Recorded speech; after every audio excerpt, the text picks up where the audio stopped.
প্রিয় শিক্ষার্থী বন্ধুরা, তোমরা সবাই কেমন আছো? আশা করি তোমরা সবাই ভালো আছো।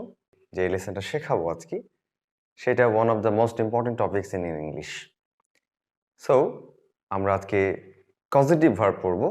তোমরা নিশ্চয়ই জানো যে একটা কথা আছে, আমি চুল কাটাবো নাকি আমি চুল কাটবো। কনফিউশনের ব্যাপার কিন্তু।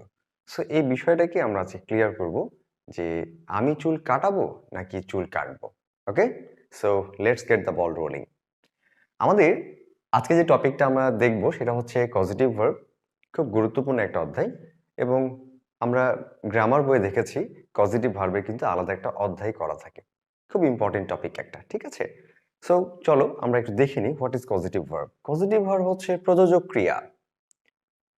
এই প্রযোজক ক্রিয়া কথার অর্থটা হচ্ছে যে যে সকল সাবজেক্টগুলো তাদের যে ভার্বটা থাকে সেই ভার্বটা তারা নিজে না করে, সেই কাজটা তারা নিজে না করে ঠিক অন্যকে দিয়ে করায়, দ্যাট মিনস অবজেক্টকে দিয়ে করায়। অর্থাৎ এই সকল বাক্যে অবজেক্ট থাকতেই হবে। কি বললাম? অবজেক্ট থাকতেই হবে। খেয়াল করে দেখো, subject plus positive verb plus object অথবা এজেন্ট প্লাস ভার্ব। এই ভার্বটা কিন্তু একটা নর্মাল ভার্ব যেটা এই অবজেক্টকে দিয়ে আমরা করাতে চাচ্ছি, এবং এই পজিটিভ ভার্বটা হচ্ছে সেই ভার্ব যে একে দিয়ে এই কাজটা করাবে। যেমন ধরো, তোমার মা তোমাকে বলল যে একটা থালা ধুয়ে দিতে, অথবা তোমার বাবা তোমাকে বলল যে বাজার করে নিয়ে আসতে। এখানে কিন্তু তোমার বাবা কাজ করছে না বা তোমার মা কাজ করছে না, কাজ করছো তুমি। অর্থাৎ এই যে আমি, আমার বাবা অথবা আমার মা আমাকে দিয়ে যে কাজটা করাচ্ছে, এই কাজটাই হচ্ছে পজিটিভ ভার্ব। অর্থাৎ সাবজেক্ট যিনি থাকবেন তিনি কাজ করবেন না, কাজ করবে যে অবজেক্টটা থাকবে সে। অর্থাৎ জোর করে কিছু করানো বা কাউকে অনুরোধ করে কিছু করানো বা কাউকে কিছু করার অনুমতি দেয়া, এই শব্দগুলোকেই আমরা সাধারণত পজিটিভ ভার্ব বলে থাকি। ইংরেজিতে পজিটিভ ভার্ব 5টা না, ইংরেজিতে অনেক পজিটিভ ভার্ব আছে। তবে কিছু কিছু ভার্ব আছে যাদের পজিটিভ ভার্ব রয়েছে, তবে অনেক ভার্বের পজিটিভ ভার্ব না থাকার কারণে 5টি ভার্ব দিয়ে আমরা সেগুলোকে পজিটিভ সেন্স তৈরি করি। সেই 5টি ভার্ব দেখো। 5টি ভার্ব হচ্ছে লেট, মেক, হেল্প, হ্যাভ এবং গেট। এই 5টি ভার্ব দিয়ে আমরা পজিটিভ সেন্স তৈরি করে থাকি। তাহলে চলো দেখে নেওয়া যাক যে পজিটিভ ভার্বগুলো পারফর্ম করে কি করে, এবং এইভাবে আসলে সেন্টেন্স ক্রিয়েট করতে গেলে বা পরীক্ষার যে প্রশ্নগুলো আসে সেই প্রশ্নগুলো আসলে কিভাবে আসে এবং পজিটিভ ভার্ব ব্যবহারটা কেমন আমরা একটু দেখে নিব আর কি। ওকে, তোমাদেরকে অবশ্যই কিছু বিষয় মনে রাখতে হবে। যে আমরা জানি যে অবজেক্টে যে নাউনটা বসে সেই নাউনটা ব্যক্তি অথবা বস্তু হতে পারে। যেমনটা দেখো লেখা আছে অবজেক্ট অথবা agent. So an agent can be a person or thing. এটা ব্যক্তি হতে পারে, এটা বস্তুও হতে পারে। সাধারণত বইয়ে দেখবা অনেক সময় এসবি লেখা থাকে যেটা মেনশন করে সামবডিকে, অর্থাৎ একটা ব্যক্তিকে মেনশন করে, এবং STH that means something K mention করা হয়, যেটা দিয়ে আমরা একটা বস্তুকে কল্পনা করি বা বস্তুকে জেনে থাকি আর কি। যেটা অনেক সময় ডুয়ারও লেখা থাকে অথবা রিসিভার লেখা থাকে। অনেক স্টুডেন্টের কাছে কিন্তু এইটা কিন্তু অনেকটা কনফিউজিং ক্যারেক্টার, ঠিক আছে? খেয়াল করে দেখো ডুয়ার মানে কি। আমরা যেমন দেখো প্লে মানে কিন্তু আমরা জানি খেলা, তাহলে প্লেয়ার বলতে আমরা কাকে বুঝি? যে খেলে তাকে বুঝি। ঠিক তেমনি দেখো ডু মানে হচ্ছে করা, তাহলে যে কাজ করে আমরা তাকে কি বলি? ডুয়ার। অর্থাৎ ব্যক্তি সাধারণত কাজ করে, সো আমরা তাকে ডুয়ার বলি। আর যে কাজ গ্রহণ করে, অর্থাৎ যে কাজ করতে পারে না তার উপর কাজটা চাপিয়ে দেওয়া হয়, তাকে আমরা সাধারণত বস্তু বলে থাকি, যাকে আমরা রিসিভার বলছি। যে রিসিভ করে তাকে আমরা বলছি রিসিভার, ঠিক আছে? তাহলে খেয়াল করো, আমরা একটা করে সেন্টেন্স, 5টা সেন্টেন্স আমি লিখেছি, সেন্টেন্সগুলো আগে একটু পড়ে দেখি আমরা কি কি লেখা আছে। মাই ফাদার লে মি গো দেয়ার। সাধারণত এই যে লেট ভার্বটা আমরা দেখেছি, ইটস আ পজিটিভ ভার্ব, এবং এর ব্যবহারটা খেয়াল করো। লেট হচ্ছে পজিটিভ ভার্ব, মি হচ্ছে অবজেক্ট, এবং তারপরে আমি মিকে দিয়ে যে কাজটা করতে সেটা হচ্ছে গো। এই গো হচ্ছে আমার একটা ভার্ব যেটা আমি মিকে দিয়ে করাচ্ছি। তাহলে এই লেট কিন্তু আমাকে দিয়ে কাজটা করাচ্ছে। কে করাচ্ছে? My father. সো আমরা সাধারণত লেট দিয়ে যে বাক্যগুলো বলে থাকি সেই বাক্যগুলো একটা পারমিশন টাইপের একটা কাজ হয় আর কি, যে গেভ পারমিশন, অর্থাৎ পারমিশন দিয়েছিল বা অনুমতি দিয়েছিল। ঠিক পরের বাক্যে খেয়াল করো, my mother made me wash the dishes. My mother এখানে আমাকে কোনো কাজ বাধ্যগতভাবে করানোর কথা বলছে। আমরা সাধারণত পজিটিভ ভার্ব যখন মেক ব্যবহার করি, সেই মেকটা হচ্ছে কোনো কাজ বাধ্যগতভাবে বোঝানোর জন্য, যে খেয়াল করো ফোর্সড, যে আমি কাউকে ফোর্স করেছি কাজটা করে দেওয়ার জন্য, you are force to do, ঠিক আছে, তার মানে তোমাকে কাজটা করতে বাধ্য করা হয়েছে, সেই সকল বাক্যে আমরা মেড ব্যবহার করে থাকি। অর্থাৎ আমার মা আমাকে ডিশগুলো অর্থাৎ বাসন কোসনগুলো ধুতে বাধ্য করেছেন, এই অর্থে কিন্তু মেডটা ব্যবহার করা হয়েছে। তার মেড হচ্ছে পজিটিভ ভার্ব, মি হচ্ছে অবজেক্ট এবং সে ওয়াশ হচ্ছে আমার এই ভার্বটা। ক্লিয়ার? এরপরে দেখো my teacher helped me improve অথবা টু ইমপ্রুভ, অর্থাৎ টু প্লাস ভি ওয়ান, যাকে আমরা ইনফিনিটিভ ফ্রেজ বলে থাকি, আমরা ইনফিনিটিভ ফ্রেজও ব্যবহার করতে পারবো এখানে। এবং এই সেন্টেন্সগুলোতে যখন আমরা হেল্প হিসেবে কোনো পজিটিভ ভার্ব ব্যবহার করে থাকি, খেয়াল করো আমাকে কোনো কাজ করতে বলা হয়েছে, যে কি অর্থে? এইডেড অর্থে। এইড মানে কি? এইড মানে হচ্ছে টু হেল্প অথবা সাহায্য করা, তাই না? সো হেল্প শব্দটা ব্যবহার করা হয় কোন পজিটিভ সেন্সে? যখন কোনো কাজ সাহায্য করা অর্থে বোঝায়। তারপরে খেয়াল করো she had the students do the assignment. সাধারণত বাক্যে হ্যাভ, হ্যাজ, হ্যাড আমরা সাধারণত ব্যবহার করে থাকি সেই সকল বাক্যে, যে সকল বাক্যে একটা পোলাইট একটা রিকোয়েস্ট থাকে, একটা অনুরোধ থাকে যে আমাকে এই কাজটা একটু করে দিলে ভালো হয়। এইরকম একটা রিকোয়েস্টের ক্ষেত্রে অথবা অ্যাস্কড যেটা বলা হয়, সেই রকম বলার ক্ষেত্রে আমরা এই হ্যাড পজিটিভ ভার্বটা ব্যবহার করে থাকি। লাস্ট বাক্যটা খেয়াল করো, she got me to mow the lawn, to mow the lawn। এখানে mow the lawn মানে হচ্ছে কাট দ্য গ্রাস, ঠিক আছে, ঘাস কাটার মতো একটা কথা আর কি। she got me to mow the lawn, এই যে গট পজিটিভ ভার্ব, মি হচ্ছে অবজেক্ট এবং এই হচ্ছে সে ভার্ব। এখন আমরা দেখব এই ভার্বগুলো, এই পজিটিভ ভার্বগুলোর জন্য এই ভার্বগুলোর ফরমেশনটা কেমন হয়। আমরা নিচের ছকটা দেখলেই কিন্তু খুব সহজেই এটা বুঝতে পারবো, ঠিক আছে। তারপরে আমি তোমাদেরকে উপর সেন্টেন্সগুলো বুঝাই দিচ্ছি। খেয়াল করে দেখো, লেট, মেক এবং হেল্প, এই তিনটা ভার্বের পরে তুমি ব্যক্তি বা বস্তু যে কোনো অবজেক্ট যদি ব্যবহার করো, তারপরের ভার্বটা সবসময় বেস ফর্মে হবে V1 V1 V1। খেয়াল করে দেখো V1 V1 V1। অন্য ভাষা ইন আদার ল্যাঙ্গুয়েজ আমি যে অন্য ভাষায় কথাটা বলি, তাহলে কিভাবে বলবো? লেট, মেক, হেল্প, হ্যাভ এবং গেট, এই পাঁচটি ভার্বের পরে যদি আমি ব্যক্তি ব্যবহার করি, অবজেক্ট যদি ব্যক্তি ব্যবহার করি, তাহলে জাস্ট খালি দেখো আমরা তার পরের ভার্বটা সবসময় প্রেজেন্ট ফর্মে হবে। শুধু গেটের ক্ষেত্রে আমরা 2 প্লাস V1 ব্যবহার করব, দ্যাট মিনস ইনফিনিটিভ ফ্রেজ ব্যবহার করব। ক্লিয়ার? আমরা একবার, দুইবার, তিনবার যদি এটা পড়ি, তাহলে কিন্তু আমাদের মুখস্থ হয়ে যাবে যে লেট, মেক এবং হেল্প, হ্যাভ এবং গেট, এদের পরে যদি আমি ব্যক্তিবাচক অবজেক্ট ব্যবহার করি, আমি কি বললাম? ব্যক্তিবাচক অবজেক্ট ব্যবহার করি, আমরা সবাই একসাথে বলি ব্যক্তিবাচক অবজেক্ট ব্যবহার করি, তাহলে তার পরের ভার্বটা সবসময় প্রেজেন্ট ফর্মে হবে অর্থাৎ বেস ফর্মে হবে এবং গেটের পরে ব্যক্তি বসলে 2 প্লাস V1 অর্থাৎ ইনফিনিটিভ ফ্রেজে হয়ে যাবে। খেয়াল করে দেখো V1 V1 V1 V1 2 plus V1। আমাদের উপরের যে বাক্যগুলো আছে খেয়াল করে দেখো, আমি যে 5টা বাক্য লিখেছি প্রত্যেকটা বাক্যেই দেখো অবজেক্ট আকারে কিন্তু ব্যক্তিকে রাখা আছে। প্রথম বাক্যে দেখো মাই ফাদার লে মি, অর্থাৎ এই যে মিটা ছিল এটা কিন্তু ব্যক্তি ছিল এবং ব্যক্তি পরে V1 করা হয়েছে। দেখো লেটের পরে ব্যক্তি বসলে V1 হয়। Same my mother made me, এই লেট, মেড এগুলো যে কোনো টেন্সে হতে পারে, প্রেজেন্ট টেন্স হতে পারে, পাস্ট টেন্সে হতে পারে, ইভেন ফিউচার টেন্সে হতে পারে, ঠিক আছে। সো মেড মি ওয়াশ, এই ওয়াশ ভার্বটার দিকে একটু খেয়াল করে দেখো, এটা V1 এ রেখেছি কেন? আমার এই মেডটা আমার মেকের পরে ব্যক্তি বসলে সবসময় V1 করে রাখবো বলে আমরা জানি, ঠিক আছে। তারপরে দেখো my teacher helped me improve or to improve, আমরা কিন্তু চাইলে আমরা V1 ও করতে পারবো, ইভেন ইনফিনিটিভ ফ্রেজটাও করতে পারবো, ডাজন্ট ম্যাটার, 100% কারেক্ট হবে এটা অবশ্যই। So my teacher helped me, দেখো ব্যক্তি আকারে অবজেক্ট বসছে এবং তাকে দিয়ে আমি যে কাজটা করাচ্ছি, ইমপ্রুভ করানোর কথা বলছি, সেই ইমপ্রুভটা অথবা টু ইমপ্রুভ যে আমরা যে কোনো ফর্মেই করতে পারবো এটা। তাহলে লেট, মেক, হেল্প এই তিনটা পরে ব্যক্তি বসলে আমরা কি করলাম? V1 করলাম। কি করলাম? V1 করলাম, অর্থাৎ পরের ভার্বটা আমি যাকে অবজেক্টকে দিয়ে যে কাজটা করানোর কথা বলছি সেটা আমরা V1 করছি, ঠিক আছে। তারপরে খেয়াল করো শি হ্যাড দ্য স্টুডেন্টস, অর্থাৎ তিনি তার ছাত্রদেরকে দিয়ে অ্যাসাইনমেন্টটা করিয়েছিলেন। তো she had the students, students দেখো এটা একটা সামবডি, অর্থাৎ আমরা ব্যক্তিবাচক পারসনকে বোঝাচ্ছি, অর্থাৎ ব্যক্তিকে বোঝাচ্ছি। তারপরের ভার্বটা দেখো V1 এ হয়ে গেছে। So let, make, help, have এদের পরে ব্যক্তি বসলে ভার্ব V1 হয়, খুব সিম্পল ব্যাপার। এরপরে গেট বা গটের ব্যাপারটা খেয়াল করো, she got me to mow the lawn, অর্থাৎ শি গট মি, গট হচ্ছে পজিটিভ ভার্ব এবং এরপরে হচ্ছে আমাদের সেই পারসন যেটা অবজেক্টের কথা বলছি এবং তার পরের ভার্বটা দেখো ইনফিনিটিভ ফ্রেজ হয়ে গেছে, টু প্লাস ভি ওয়ান হয়ে গেছে। তাহলে আমরা একবার সবাই একটু রিভিশন করে নিই প্লিজ। কি বললাম?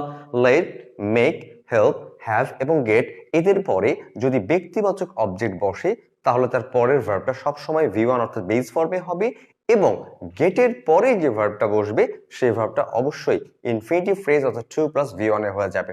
ক্লিয়ার? Okay fine. এরপরেই খেয়াল করো যে আমরা বস্তুর ক্ষেত্রে আমরা কি দেখেছি, লেট, মেক, হেল্প এর বস্তুর ক্ষেত্রেও কিন্তু ভার্বটা ভি ওয়ান হবে।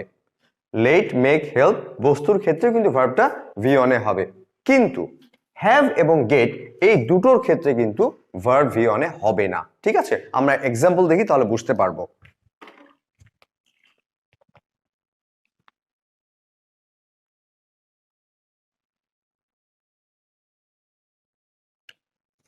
ধরো আমি যদি চুল কাটার এক্সাম্পলটা আবার তোমাদেরকে একটু দেখাই, তাহলে আমি আমার চুল কাটাই নাকি চুল কাটাবো, আমি নিজে চুল কাটি নাকি অন্য কিছু চুল কাটাবো, একটু সেন্টেন্সটা খেয়াল করে দেখো।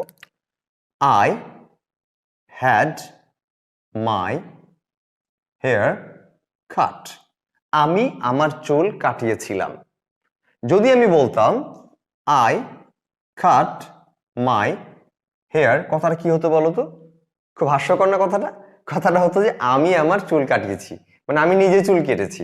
বিষয়টা কিন্তু এরকম না যে আই কাট মাই হেয়ার, আমি কেটেছিলাম আমার চুল। আমার চুলকে আমি নিজে কাটতে পারবো? তার মানে কি আমি ধরে এখন চুল কাটবো? এটা তো সম্ভব না। আমি আমার চুল কাটাতে গিয়েছিলাম কার কাছে? বারবারের কাছে। তাহলে বারবারকে দিয়ে আমি চুল কাটিয়েছি। So I had my hair cut. খেয়াল করো, হ্যাড হচ্ছে পজিটিভ ভার্ব এবং মাই হেয়ারটা হচ্ছে সেই বস্তুবাচক অবজেক্ট। এই বস্তুবাচক অবজেক্ট যদি হ্যাড এর পরে বসে আমরা তার পরের ভার্বটা অবশ্যই ভি থ্রি ফর্মে করে দিব। Is it clear? আমরা কিন্তু অবশ্যই, আমি আবার বলছি, হ্যাড এর পরে যদি বস্তুবাচক অবজেক্ট ব্যবহার করি আমরা, তাহলে তারপরে যে ভার্বটা বসবে সেই ভার্বটা অবশ্যই পাস্ট পার্টিসিপল অর্থাৎ ভি থ্রি ফর্মে হবে। Have you got it? Okay, I think আমরা এটা সবাই বুঝতে পেরেছি। এরপর আমরা গট দিয়ে বা গেট দিয়ে একটা এক্সাম্পল দেখি। I got the letter opened.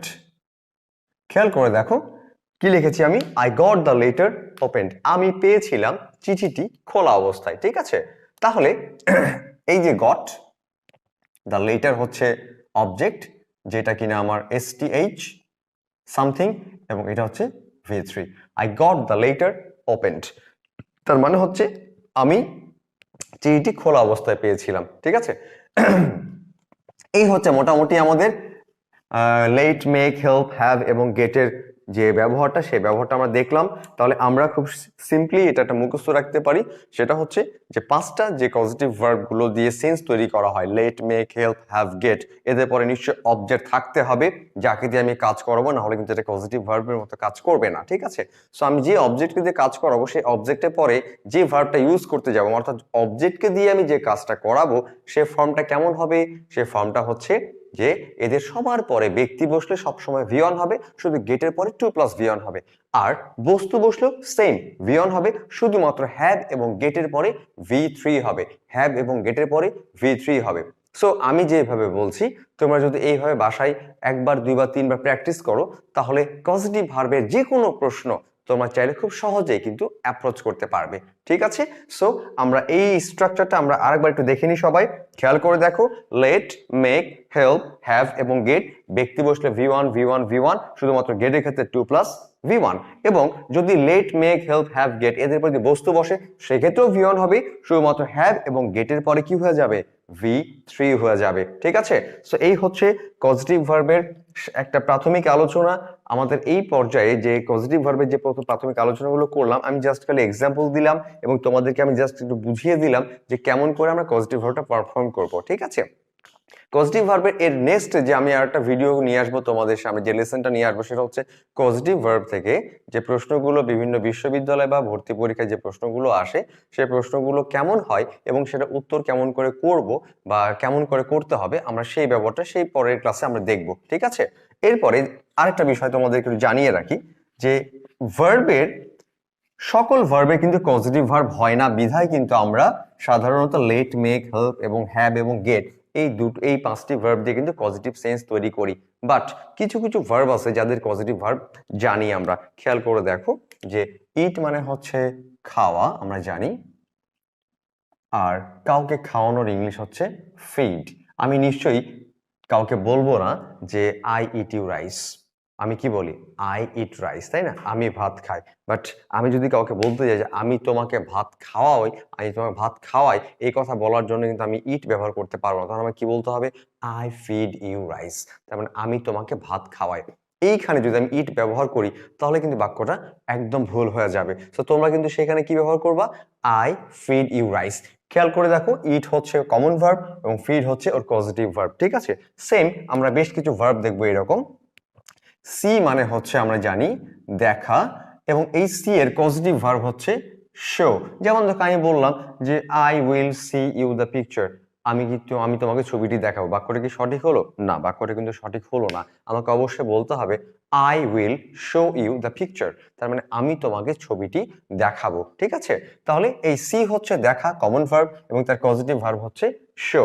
এরপরে আবার খেয়াল করো, লার্ন মানে হচ্ছে শেখা, এবং টিচ মানে হচ্ছে শেখানো, যেটা পজিটিভ ভার্ব লার্নের। সো আমি যদি বলি আই লার্ন ইংলিশ, তার মানে হচ্ছে আমি ইংরেজি শিখি। বাট আমি যদি তোমাকে ইংরেজি শেখাতে চাই তাহলে আমার সেন্টেন্সটা কেমন হয় বলো তো? I teach you English, I teach you English. আমি কিন্তু ওইখানে অবশ্যই বলবো না আই লার্ন ইউ ইংলিশ।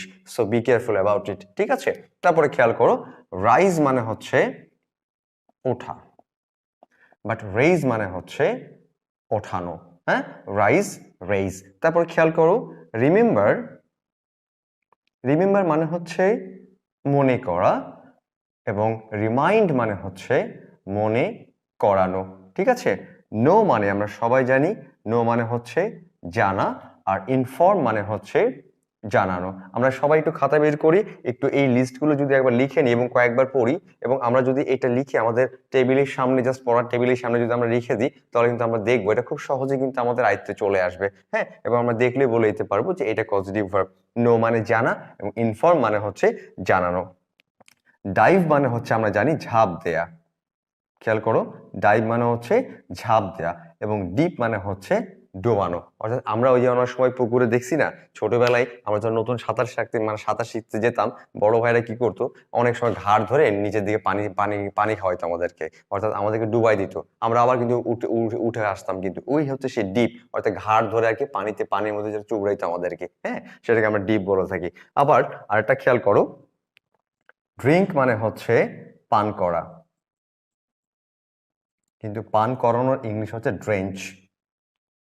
ঠিক আছে, এই হচ্ছে আমাদের বেশ কিছু কমন ভার্ব যাদের পজিটিভ ভার্ব গুলো এরকম হয়। তাহলে আমরা এবার রিভিশন করে নিই। খেয়াল করো, ইট common verb it, positive verb হচ্ছে ফিড, সি মানে হচ্ছে দেখা, পজিটিভ ভার্ব হচ্ছে শো, লার্ন মানে শেখা, টিচ মানে শেখানো, রাইজ মানে ওঠা, রেইজ মানে উঠানো, রিমেম্বার মানে মনে করা, রিমাইন্ড মানে হচ্ছে মনে করানো, নো মানে জানা, ইনফর্ম মানে হচ্ছে জানানো, ডাইভ মানে হচ্ছে ঝাঁপ দেওয়া, ডিপ মানে হচ্ছে ডোবানো, ড্রিঙ্ক মানে পান করা, ড্রেঞ্চ মানে হচ্ছে পান করানো।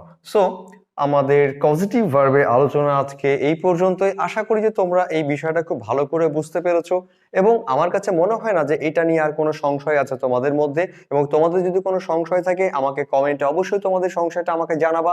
কোনো প্রশ্ন থাকলে অবশ্যই আমাকে জানাবা। বিডি স্কুলের আমাদের ইউটিউব চ্যানেল আছে, সেখানে সাবস্ক্রাইব করে ফেলবা এবং বেশি বেশি করে শেয়ার দিবা। Thank you for sharing, thank you for caring, and thanks for joining with me. So আমরা নেক্সট ক্লাসে নতুন একটা লেসন নিয়ে তোমাদের সাথে দেখা হবে। আজকে এই পর্যন্তই। সবাই ভালো থাকবা, সুস্থ থাকবা। সালামু আলাইকুম।